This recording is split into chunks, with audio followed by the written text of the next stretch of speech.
welcome to NYO Online How to Series. In this episode, we're going to talk about how to perform exams for cyber teens classes. Right, let's get into it. So, let's get to know the students first. So, cyber teen students are within the age range of 12 to 18, right? And at entrance, they're going to be around A0 to A1, basing on the CEFR English scale. And once they're finished with the course, they will be having A2 to B1, basing on the CEFR scale as well. Or, in other words, they are entering as beginners, not complete beginners, but still beginners. And once they are leaving the school, they will be leaving as low to medium intermediate speakers.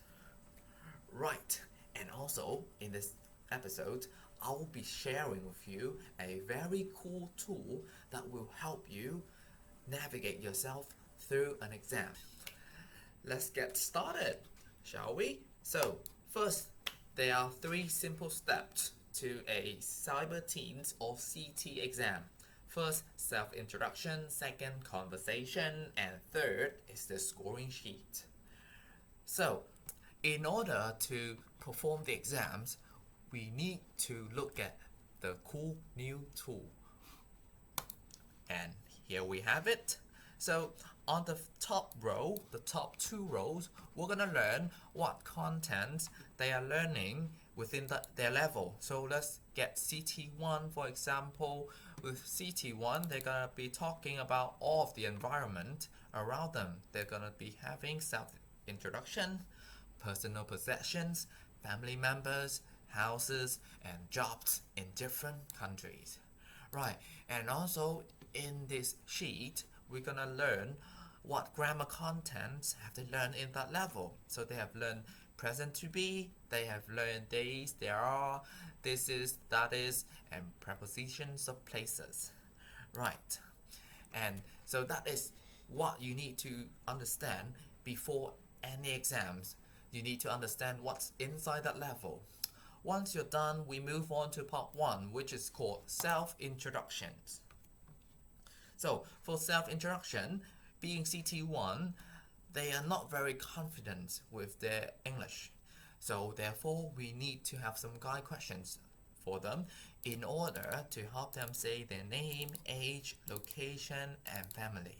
Once they are done with part 1 self-introduction, we're moving to part 2.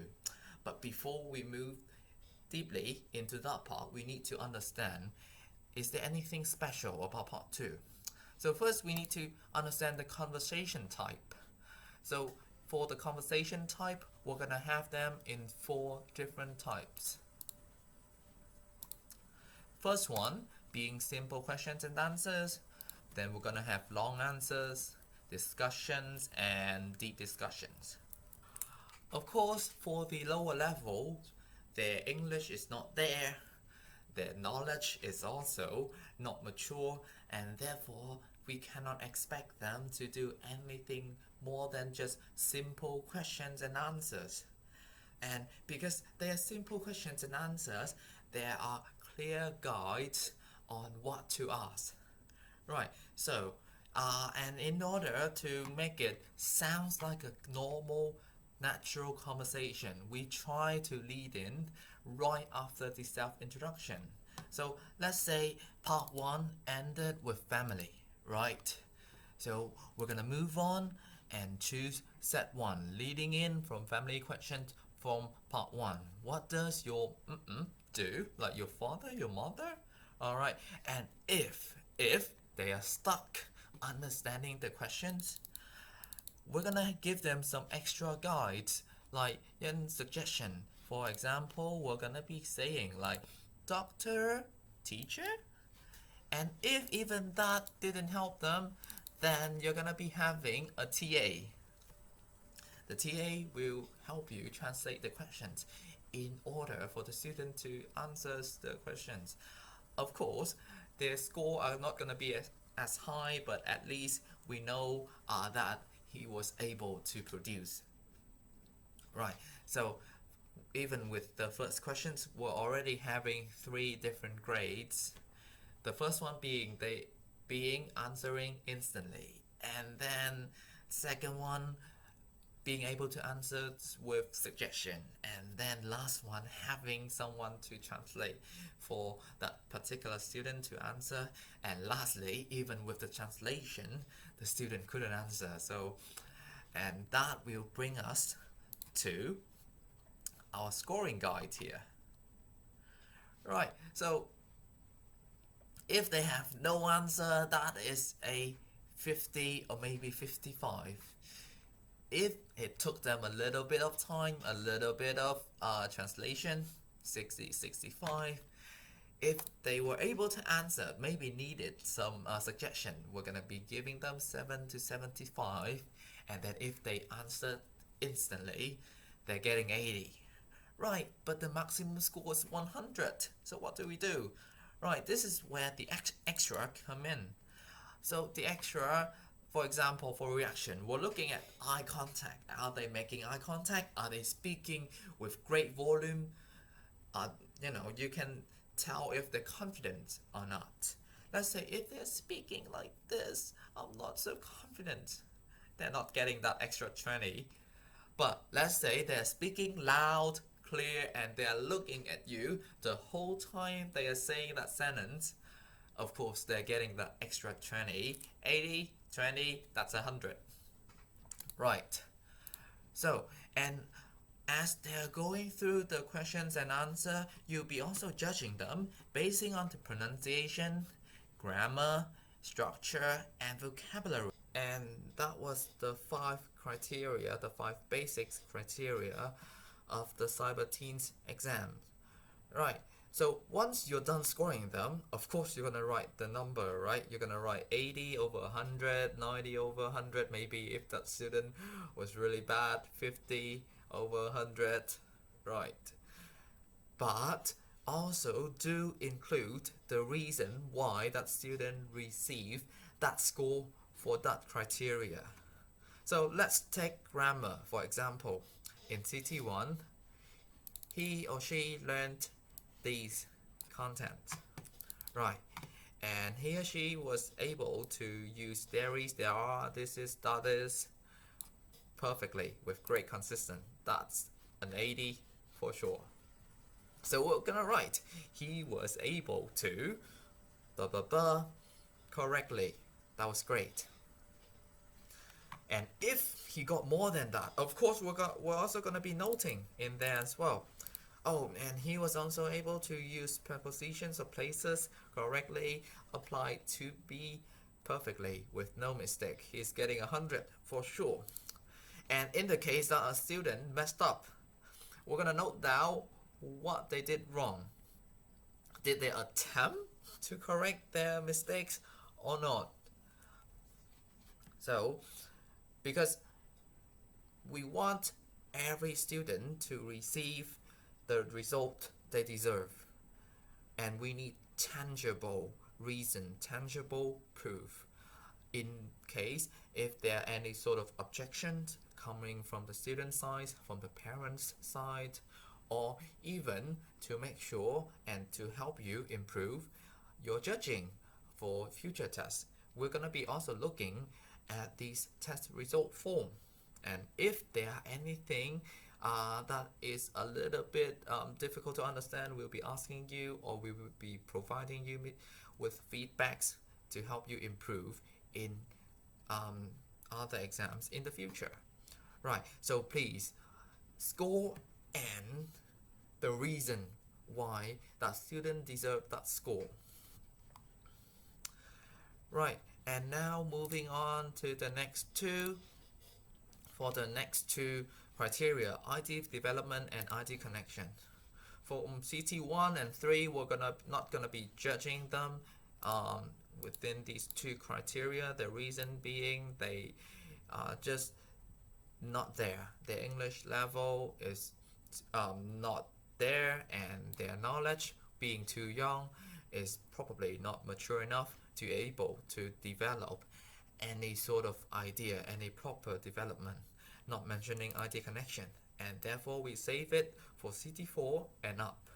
Because from CT4 and up, their English levels are much better, and their ideas are gonna be connected as well, and therefore we're gonna be judging them on how many supporting ideas can they generate.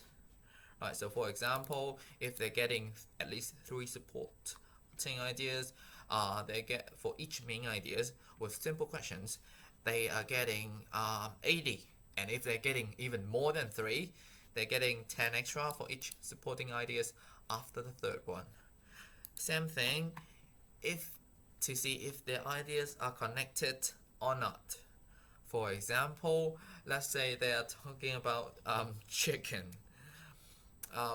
Chicken is a good source of food. Chicken is very easy to raise. Chickens are very cheap. Chicken are also unable to fly. They cannot fly, and therefore they are very easy to catch. Notice that for supporting idea doesn't really make any sense in that context, and therefore that will not be counted, and that is also considered as not connected. So we will not count that one, but rather we will be noting down their main idea, the one that gave them that point, the one that were great, the one that were eligible to be scored.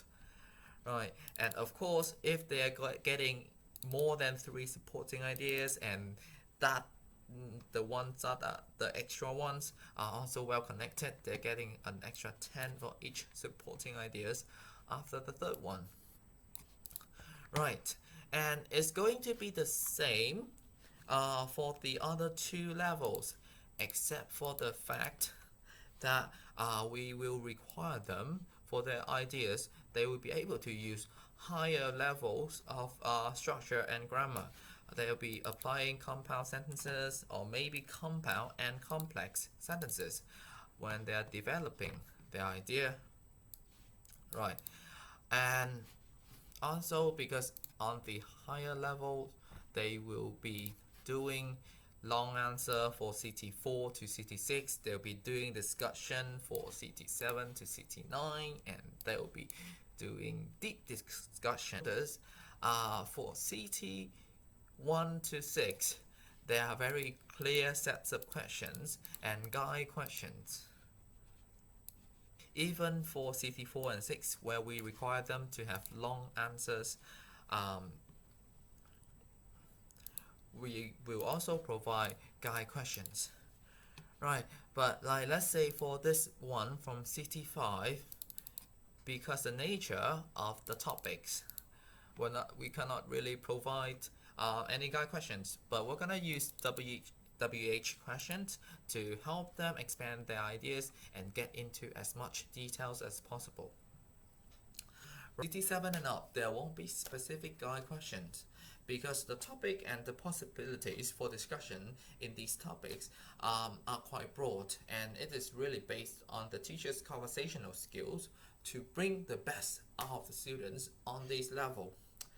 However, not everyone were born a great conversationalist, and therefore, in order to help you feel comfortable going into the exam for these higher level, you can prepare your questions and then send them in the Skype group, so that we can help you make sure that you're asking the right questions in order to guide the student to deliver the topics that they have learned in that level, as well as judging them based on their grammar content and what they're able to produce the grammar content that they have learned in that level.